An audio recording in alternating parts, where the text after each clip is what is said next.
The media seizing on the recent rough ride for the stock market, warning an impending global recession could be on the horizon. But are those recession fears warranted, or is there a bigger reason to talk about a possible recession? Joining us now, Independent Women's Forum visiting fellow and Heritage Foundation senior writer and editor Kelsey Bolar. Kelsey, welcome as always. Good morning. It's great to be here.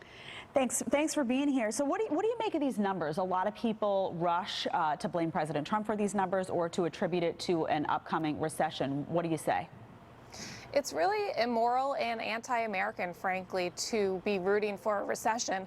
Look no further than Bill Maher, who admitted so much on his show this weekend. He said he wants there to be a recession because he is that obsessed and worried about beating President Trump. It's really out of touch for someone with his type of income to wish that kind of pain on hardworking Americans. No matter where you stand on the President of the United States, nobody should be rooting for Americans to be losing their jobs.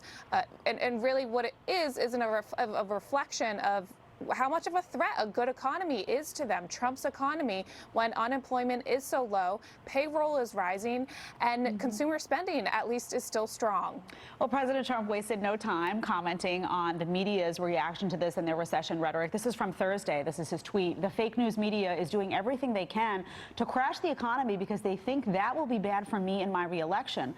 The problem they have is that the economy is way too strong, and we will soon be winning big on trade, and everyone knows that, including China. So do you think that this is a successful tactic that Democrats can use to play against the president's strong economic numbers by pointing to the markets? Well, again, I think it's a really immoral tactic to be trying to stoke fear in the hearts of Americans when it comes to their financial well-being. Recessions are very serious things. As my colleague at the Heritage Foundation put it, economists have correctly predicted 25 of the last 15 recessions. So it's a very hard thing to do, to actually be in the game of predicting recessions. If and when a recession actually comes, that is going to be incredibly damaging for hardworking Americans and their families. It's not something to take lightly and to use as a political weapon against your opponent. Just very quickly, immoral or not, though, does it work? Because one thing I noticed is that audience at the Bill Maher show, they were applauding. Does that make you nervous? You're right that they are applauding, but I think if you take a step back, nobody would wish a recession upon their neighbors. Nobody would wish that kind of hardship. Well, thank you, Kelsey, for being here as always, and we'll see how it plays out in terms of 2020. We'll see which side takes the cake. Thanks so much. Thank you.